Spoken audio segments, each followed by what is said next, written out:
राधे राधे दोस्तों, आज की कथा में आप सभी भक्तों का हार्दिक स्वागत है। भगवान श्री कृष्ण और श्रीमती राधा रानी की कृपा सदैव आप और आपके समस्त परिवार पर बनी रहे। आज दिनांक 10 अक्टूबर और दिन है शुक्रवार और आज है कार्तिक मास के कृष्ण पक्ष की चतुर्थी तिथि और इस तिथि को कृष्ण पिंगल चतुर्थी के नाम से भी जाना जाता है। वहीं आज साल का सबसे प्रमुख व्रत भी है करवा चौथ का व्रत, जिसे सुहागिन महिलाएं अपने पति की दीर्घायु और कुंवारी महिलाएं अपने परिवार में सुख समृद्धि की कामना से भी रखती हैं। आज आप सुनेंगे कार्तिक मास महात्म के चौथे दिन की कथाएं। उससे पहले आज आपको सीता नित्य नेम की कथा सुनाते हैं। इस कथा को श्रद्धा के साथ पूरा सुनने पर घर में मां सीता की कृपा से अन्न और धन के भंडार भरते हैं और पूरे वर्ष उनके घर में सुख सुविधाओं में कमी नहीं आती। तो आइए भगवान श्री गणेश जी का ध्यान करते हुए सीता और नित्यनेम की कथा का श्रवण करते हैं। राजा दशरथ की आज्ञा से भगवान श्री राम, माता सीता और लक्ष्मण जी सहित वनवास जाने लगे। रास्ते में सभी तीर्थ गंगा, यमुना, गोमती नदियों में पितृतर्पण कर वन में कंदमूल फल फूल खाते हुए वन में अपना समय बिताने लगे। कार्तिक का पवित्र मास आया। एकम के दिन लक्ष्मण जी ने राम जी की आज्ञा से फल फूल लाकर सीता माता को दिए। तब सीता माता ने 4 पत्तल परोसी। ये देखकर लक्ष्मण जी ने पूछा, भाभी माँ, हम तो 3 प्राणी हैं, फिर 4 में क्यों पत्तल परोसा? तब माता सीता बोली, 1 पत्तल गौ माता की है। जब उन्होंने राम जी, लक्ष्मण जी और गौ माता को पत्तल परोस दी, तब श्री राम जी ने पूछा, सीते आपने भोजन अब तक शुरू क्यों नहीं किया? तब सीता माता बोली, प्रभु मुझे तो राम कथा सुनने का नियम है, राम कथा सुनने के बाद ही मैं फल ग्रहण करूंगी। तब राम जी बोले, मुझे भी कथा सुना दो। लक्ष्मण जी बोले, मैया मुझे भी सुना दो। तब सीता माँ बोली, औरत की बात औरत सुने, आप मेरे पति हो और आप मेरे देवर हो, आपसे कैसे कहूँ? तब लक्ष्मण जी ने सोचा, इस जंगल में कौन औरत मिलेगी? तब लक्ष्मण जी ने अपनी माया से एक नगरी का निर्माण किया और उस नगरी में सारी सुख सुविधाएं भर दी। उस नगरी में सारी चीजें सोने की थी, इसलिए उस नगरी का नाम सोन नगरी रख दिया। सभी नगर निवासियों को घमंड हो गया कि उस नगरी में कोई गरीब नहीं था। जब सीता जी कुएं पर पानी लेने गई और पनिहारिनों से राम राम किया तो कोई कुछ नहीं बोली। थोड़ी ही देर में एक छोटी कन्या आई। सीता जी ने उससे राम राम कहा तो उसने भी बदले में राम राम कहा। सीता जी ने उससे पूछा, बाई राम कथा सुनेगी क्या? तब वह बोली, मेरे तो घर पर काम है। सीता जी ने कहा, मेरे पति राम और देवर लक्ष्मण भूखे हैं। वह छोटी लड़की बोली, मेरी माँ मेरे घर पर इंतजार कर रही है। और ऐसा कहकर वह लड़की वहां से जाने लगी। तब माँ सीता के क्रोध से सारी नगरी साधारण सी हो गई। और जब वह लड़की अपने घर पहुंची तो माँ बोली, बाई ये क्या हुआ? तब लड़की बोली, मुझे तो कुछ नहीं पता, लेकिन माँ वहां पर एक साध्वी बैठी थी जो मुझे राम कथा सुनने के लिए कह रही थी, लेकिन मैंने कथा नहीं सुनी। अगर उसने कुछ किया हो तो पता नहीं। ये बात जानकर उसकी माँ ने उससे कहा कि जाकर उसकी कथा सुन लो, लेकिन लड़की ने कथा सुनने से मना कर दिया। तब उसकी बहू बोली, माँ जी अगर आपकी आज्ञा हो तो मैं कहानी सुनकर आती हूँ। जब बहू कुएं पर गई तो वह बार बार मटके में पानी भरती और खाली करती जाती। ये देखकर सीता जी ने उससे कहा, आपको घर पर कुछ काम नहीं है क्या? तब वह बोली, माता जी मैं तो सारा काम करके आई हूँ। सीता मैया बोली, तूने मुझे माँ कहकर पुकारा है, अगर तेरे पास समय हो तो मेरी राम कहानी सुन लोगी क्या? तब वह बोली, माता जी कहानी सुनाओ, मैं प्रेम से कहानी सुनूंगी। चंदन चौकी मोतियाहार राम कथा मारे हिवड़े रे आधार, राम कथा सुनाऊं राम ने मनाऊं, राम कहे तो परदेश में जाऊं। सीता जी ने कहा, हे बाई तूने मेरी मृत्यु लोक में मदद करी, भगवान तेरी स्वर्ग लोक में रक्षा करेंगे। तब सीता जी ने राम कथा सुनाई और बाई ने कथा सुनी। आओ राम बैठो, राम जल भर झारी लाई, राम केलारी दातुन लाई, राम ठंडा जल भर लाई, राम संपाडो पधरावो, राम झगलिया टोपी लाई, राम कड़ा किलिंगी लाई, राम स्वर्ण सिंहासन लाई, राम तापर आप विराजो, राम झालर टिकारा लाई, राम शंख ध्वनि गणनाऊं, राम हिवड़े हीरे सोवे, राम निरिक्ता मन मोहे, राम चरण शरण में आए, राम शरण आपरी ले लियो, राम माखन मिश्री लाई, राम माखन मिश्री आरोगो, राम दूध भर कटोरी लाई, राम मेवा चिरौजी परोसु, राम खाती मीठी चाखा, राम चरखो फरखो आरोगो, राम रुच रुच भोग लगाओ, राम जो भावे सो ले लियो, राम जल भर झारी लाई, राम अबे आचमन कर लियो, राम रे श्याम गमछो लई, राम हाथ मुंह पोछ लियो, राम पुष्पों सेज बिछाऊं, राम अंतरिया छिड़काऊं, राम हिनु डोलिया दूं, राम सीता जी चरण दबावे, राम सुख भर सेज पोड़ो, राम हाजर पंखा ढोलू, राम थामे राम मामे, राम रोम रोम में, राम ही राम घट घट माए बिराजो, राम मुख में तुलसी बोलो, राम खाली मिजाज काई काम जब बोलो, जब राम ही राम बोलो पंछी राम राम पूर्ण होवे मंगल काम। इस प्रकार राम कथा पूर्ण हुई तो सीता माता ने कहा, हे भाई तूने मेरी राम कथा सुनी, मेरी सहायता की, राम लक्ष्मण जी को जिमाया है, भगवान तेरी भी रक्षा करेंगे, तुझे स्वर्ग का सुख मिलेगा। सीता माता ने उपहार स्वरूप अपने गले का हार उसे दे दिया। जब वह हार लेकर घर गई तो उसका मटका सब कुछ सोने का हो गया। सासू जी ने देखकर कहा, ये सब तू कहाँ से लाई? तब वह बोली, माँ मुझे सीता जी ने राम कथा सुनाई है, ये सब उसी का पुण्य प्रताप है। सासू जी ने कहा, अब तो प्रतिदिन राम कथा सुनकर आना। बाई को राम कथा सुनते सुनते बहुत दिन हो गए। तब उसने माँ सीता जी से पूछा, माँ इसकी उद्यापन विधि भी बतलाओ। तब सीता जी ने कहा 7 लड्डू लाना, 1 नारियल लाना, उसके 7 हिस्से करना, 1 हिस्सा मंदिर में चढ़ाना जिससे मंदिर बनवाने जितना फल मिलेगा, 1 भाग सरोवर के किनारे गाड़ देना जिससे सरोवर खुदवाने जितना फल मिलेगा, 1 भाग भगवत गीता पर चढ़ाना जिससे भगवत गीता पाठ करवाने जितना फल होगा, 1 भाग तुलसी माता पर चढ़ाना जिससे तुलसी विवाह जितना फल होगा, 1 भाग कुंवारी कन्या को देना जिससे कन्या विवाह जितना फल होगा, 1 भाग सूरज भगवान को चढ़ाना जिससे 33 कोटि देवी देवता को भोग लगाने जितना फल होगा। अब तो बहू ने विधिपूर्वक उद्यापन भी कर दिया। फिर वह सीता माता के पास आए और बोली, माता मैंने तो विधिपूर्वक उद्यापन कर दिया। सीता माता बोली, अब 7 दिन बाद बैकुंठ से विमान आएगा। 7 दिन पूरे हुए, विमान आ गया। तो बहू ने कहा, सासू जी स्वर्ग से विमान आया है। तब सासू जी ने कहा, बहू तेरे ससुर जी को और मुझे भी साथ ले चल, तेरे माता पिता को ले चल, सारे कुटुंब परिवार को ले चल, पड़ोसी पड़ोसी को भी ले चल। बहू ने सबको विमान पर बिठा लिया, पर विमान खाली था। थोड़ी ही देर में उसके ननंद आए और देखते ही देखते विमान भर गया। तब बहू ने कहा, माँ सीता नंद बाईसा को भी बिठा लो। पर माँ सीता ने कहा, इसने कभी कोई धर्म पुण्य नहीं किया। तब बहू ने कहा, भाई साहब आप पहले कार्तिक मास में राम लक्ष्मण की कथा सुनना, उसके बाद आपके लिए भी बैकुंठ से विमान आएगा। गांव के सारे लोग इकट्ठा हो गए और पूछने लगे, भाई तूने ऐसा कौन सा पुण्य धर्म किया, भगवत गीता के पाठ किए, हमें भी बताओ। तब भाई ने कहा, मैंने तो माता सीता से प्रतिदिन रामकथा सुनी और नियम से उद्यापन किया। तब समस्त ग्रामीण भी रामकथा सुनने की जिद करने लगे। तब बाई रामकथा कहने लगी और सभी नर नारी सुनने लगे। रामकथा समाप्त होते ही समस्त नगरी सोने की हो गई। बाई ने कहा, जो कोई रामकथा सुनेगा उसको मेरे ही समान फल मिलेगा। तब सभी राम लक्ष्मण जी की और सीता जी की जय जयकार करने लगे और विमान देखते ही देखते स्वर्गलोक को चला गया। 7 स्वर्ग के दरवाजे खुल गए। पहले द्वार पर नाग देवता समस्त देवी देवता पुष्प वर्षा करने लगे। देवताओं ने पूछा कि तूने क्या पुण्य किया। तब उसने कहा, मैंने तो राम लक्ष्मण और जानकी जी की कहानी सुनी। तब समस्त देवताओं ने कहा, तो वर मांगो। तब उसने कहा, मेरे तो सब सिद्धियां हैं, मुझे तो यह वर दे दो कि जो भी श्रद्धा और भक्ति से राम कथा राम लक्ष्मण और जानकी जी की कहानी सुनेगा उसको मेरे ही समान फल मिले। तब सभी देवताओं ने पुष्प वर्षा करते हुए तथास्तु कहा और चारों ओर राम राम की जय जयकार होने लगी। सभी प्रेम से बोलिए, श्री राम जानकी जी की जय, भाई लक्ष्मण जी की जय। अब सुनिए कार्तिक मास मातम्य का आज का अध्याय। श्री सूत जी ने ऋषियों से आगे कहा, ब्रह्मा जी से अब तक की 5 अध्यायों में विभक्त कथा सुनकर श्री नारद जी गदगद हो गए। वे ब्रह्मा जी को प्रणाम करके विनम्र भाव से बोले, हे पितामह, अब आप कृपा करके कार्तिक मास के महात्म्य का विस्तार पूर्वक वर्णन कीजिए। नारद जी के मुख से ये सुनकर ब्रह्मा जी बोले, हे पुत्र, तुम बहुत ही उदार और सभी प्राणियों का भला चाहने वाले हो, इसलिए मृत्युलोक के निवासियों के भले के निमित्त ऐसे ऐसे प्रश्न पूछ रहे हो। सुनो, आज मैं तुम्हें ऐसी कथा कहता हूँ जिसके पढ़ने और सुनने मात्र से ही समस्त पापों का नाश हो जाता है। अपनी बात को आगे बढ़ाते हुए ब्रह्मा जी ने कहा, सुनो नारद, साधु संतों का सत्संग अति पावन और दुर्लभ होता है। ये सांसारिक भय को दूर कर देता है और ज्ञानी ध्यानियों को मोक्ष प्रदान करता है। जिसकी जैसी कामना होती है उसकी कामना पूरी हो जाती है। जिस प्रकार गंगा जी पापों को धो देती हैं और सूर्य पापों को भस्म कर देता है, उसी प्रकार संत समागम पाप ताप तथा दीनता तीनों को ही नष्ट कर देता है। आधे क्षण का साधु समागम भी मोक्ष प्रदान करने वाला होता है।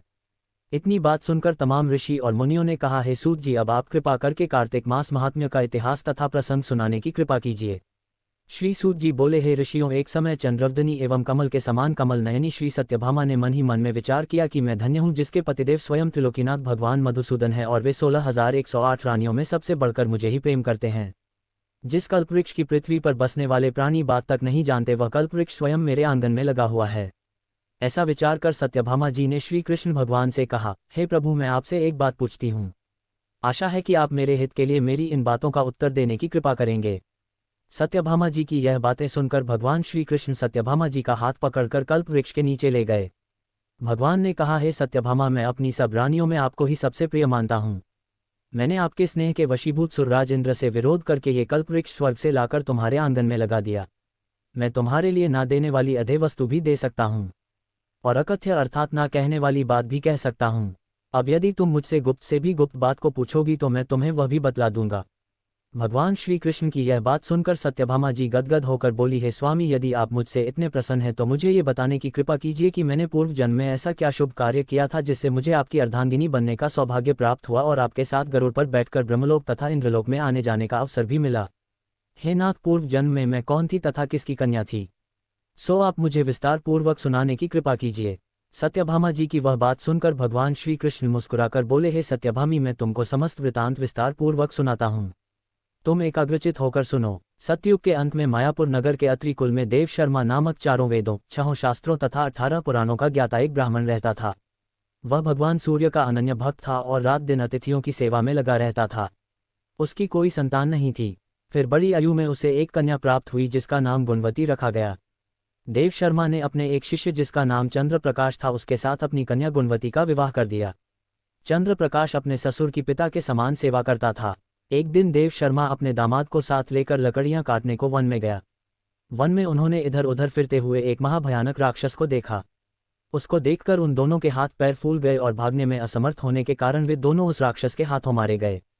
परंतु उस क्षेत्र तथा अपनी भक्ति के प्रभाव के कारण वे मेरे बैकुंठ धाम को चले आए। जैसे मेघों द्वारा बरसा हुआ जल सब नदियों द्वारा समुद्र में प्रवेश कर जाता है, ठीक उसी प्रकार गणेश, शिव, सूर्य, विष्णु इनमें से किसी भी देवता की भक्ति और उपासना करें वह हमें ही प्राप्त होता है। इसी से वह सूर्य भक्त हमारे दूतों के द्वारा विमान में बिठाकर हमारे लोग पहुंचा दिए गए। इधर उन दोनों के मरने की सूचना सुनकर गुणवती ने बहुत विलाप किया और रो रो कर कहने लगी, हे पिता, हे पतिदेव, अब मैं कैसे जीवित रह सकूंगी। हाय हाय, तुम मुझे किसके भरोसे छोड़कर कहाँ चले गए। अब मेरे खानपान का प्रबंध कहाँ से होगा। हे तात, मेरा कौन ठिकाना है। इस प्रकार गुणवती विलाप करती हुई पृथ्वी पर गिरकर मूर्छित हो गई और जब चेतना आई तो घर का सब सामान बेचकर उसने अपने पति और पिता की अंत्येष्टि क्रिया की। फिर संसार से वैराग्य लेकर भक्ति में लीन रहने लगी। इस प्रकार करते करते कार्तिक मास आ गया। तब वह विधि विधान से कार्तिक मास का स्नान करने लगी और साथ ही साथ एकादशी का भी व्रत करने लगी। ये दोनों ही व्रत भगवान को अति प्रिय हैं तथा मुक्ति और ऐश्वर्य प्रदान करने वाले हैं। हे प्रिय, कार्तिक मास में तुला के सूर्य में जो प्रातः काल स्नान और जागरण तथा दीपदान करते हैं उनके जन्म जन्मांतर के पातक नाश हो जाते हैं। जो मंदिर में प्रातः काल झाड़ू लगाते और भगवान का पूजन करते हैं वे जीवन मुक्त हो जाते हैं। जो तुलसी के वन की पालना करते हैं वे फिर इस संसार में दोबारा जन्म नहीं लेते। एक दिन की बात, गुणवती ज्वर से पीड़ित हो गई और असहनीय पीड़ा में भी दुर्बल शरीर होते हुए वह गंगा स्नान को कष्ट सहते हुए गई। स्नान करने को गंगा जी में प्रवेश करते ही मारे शीत के उसका सारा शरीर थरथर कांपने लगा और वह शिथिल होकर वहीं गिर पड़ी। उसी समय श्री विष्णु भगवान के दूत सुंदर विमान लेकर आए और उसे विमान में बिठाकर विष्णु लोक को ले गए। ये सब कार्तिक के स्नान और व्रत का ही प्रभाव था। त्रेता युग के पश्चात द्वापर युग आया तो पृथ्वी पर कंस जैसे दैत्यों ने उत्पात किया। उस समय ब्रह्मादि समस्त देवताओं द्वारा प्रार्थना किए जाने पर पृथ्वी का भार उतारने को मैंने कृष्ण अवतार धारण किया। उस समय जितने भी हमारे विष्णु गण थे वे मेरे के साथ में यादवों के रूप में ग्वाल बाल होकर पृथ्वी पर उतरे। देव शर्मा जो तुम्हारा पिता था वह भी पृथ्वी पर अवतरित हुआ। उस जन्म में देव शर्मा का नाम शत्राजीत हुआ और चंद्र प्रकाश पृथ्वी पर जन्म धारण करके इस जन्म में अक्रूर जी हुए। तुम उस जन्म में गुणवती थी, अब तुम ही इस पृथ्वी पर जन्म धारण कर सत्यभामा हुई। कार्तिक के व्रत प्रभाव से ही तुम हमारी प्रिया हुई हो। तुमने आज जन्म तुलसी वृक्ष को सींचकर उसका पालन किया, इसी से तुम्हारे आंगन में आज कल्प वृक्ष है। और कार्तिक मास में तुमने जो दीपदान किया था इसी से तुम्हारे घर में लक्ष्मी का प्रकाश है। कार्तिक मास में व्रत आदि करके जो तुमने काया कष्ट सहन किया था उसी से तुम मेरी अर्धांगिनी हुई।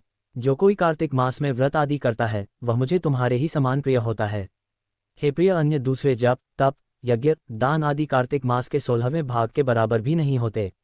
हरे कृष्ण। कार्तिक मास महात्म्य में आज इतना ही। अब आप सुनेंगे श्री तुलसी स्तोत्र पाठ, श्री तुलसी चालीसा पाठ और आरती।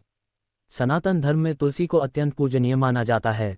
जिस घर के आंगन में तुलसी होती है वहां कभी कोई कष्ट नहीं आता और माँ तुलसी के नाम के उच्चारण मात्र से ही भगवान विष्णु प्रसन्न हो जाते हैं। तुलसी जी में जल चढ़ाने से घर में सुख समृद्धि आती है तथा हर प्रकार के रोग शोक आदि व्याधि से मुक्ति मिल जाती है। तुलसी जी की पूजा करते समय श्री तुलसी स्तोत्र का पाठ जरूर करना चाहिए।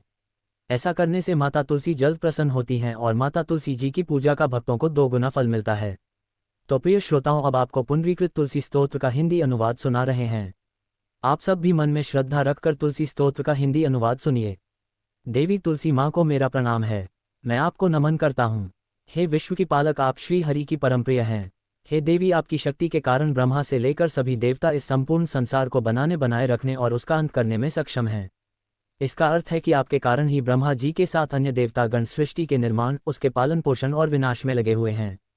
देवी तुलसी जी, आपको मेरा प्रणाम है जो जीवन में कल्याण लाती हैं। उन देवी तुलसी को नमस्कार है जो श्री विष्णु जी की प्रिय है और जो शुभ है, मुक्ति प्रदान करने वाली और समृद्धि प्रदान करने वाली देवी तुलसी को नमस्कार है। देवी तुलसी को नमस्कार है। हे देवी, कृपया मुझे सभी प्रकार के दुर्भाग्य और विपत्तियों से बचाए रखना। हे देवी, आपकी महिमा का वर्णन करना, यहाँ तक कि आपका स्मरण मात्र ही मनुष्य को पवित्र बना देता है। देवी तुलसी जी को प्रणाम। मैं देवी तुलसी को पूरी श्रद्धा के साथ प्रणाम करता हूँ। जो देवियों में सबसे प्रमुख हैं और जिनका तेजो में रूप है, जिसे देखकर इस नश्वर संसार के सभी पापी अपने पापों से मुक्त हो जाते हैं। देवी तुलसी को मेरा प्रणाम है। इस पूरे विश्व को देवी तुलसी जी ने संरक्षित किया है, जिसमें गतिमान और अचल दोनों प्राणी शामिल हैं। देवी पापी व्यक्ति के सभी पापों को नष्ट कर देती हैं, एक बार जब वे उन्हें देखते हैं और भक्ति के साथ उनके सामने आत्मसमर्पण करते हैं। इसका अर्थ है कि माता तुलसी चर और अचर समेत पूरे जगत की रक्षा करती हैं और अपने दर्शन मात्र से ही पापी मनुष्यों के सभी पापों को नष्ट कर देती हैं, या फिर तुलसी जी के दर्शन मात्र से ही पापियों के पाप नष्ट हो जाते हैं। देवी तुलसी को मेरा प्रणाम है। जो भी श्रद्धा के साथ देवी तुलसी के सामने हाथ जोड़कर प्रणाम करते हैं, वे इस कलयुग के बंधनों को पार कर जाते हैं और सभी प्रकार के सुख और प्रसन्नता को प्राप्त करते हैं। फिर चाहे वह महिला हो, व्यापारी हो या अन्य कोई भी, जनवी तुलसी को मेरा नमस्कार। देवी तुलसी के समान इस पृथ्वी पर और कोई देवता नहीं है। देवी विश्व को उसी प्रकार शुद्ध करती हैं जैसे वैष्णव भगवान विष्णु जी के संग से शुद्ध होते हैं। देवी तुलसी को मेरा प्रणाम। इस कलयुग में भगवान विष्णु जी के माथे पर तुलसी पत्र चढ़ाना भक्तों के मस्तक पर विष्णु जी के वरदान, कृपा और आशीर्वाद को हमेशा बनाए रखता है। इसका अर्थ है कि जो भी व्यक्ति इस कलयुग में भगवान श्री विष्णु जी के मस्तक पर तुलसी जी को अर्पित करता है, उसके ऊपर हमेशा भगवान विष्णु जी का आशीर्वाद बना रहता है। देवी तुलसी को नमस्कार है। तुलसी जी में हमेशा सभी देवी देवताओं का वास रहता है, इसलिए इस संसार में तुलसी जी की पूजा करना सभी देवी देवताओं की पूजा के समान है। इसका अर्थ है कि तुलसी जी की पूजा से सभी देवों की पूजा संपन्न हो जाती है।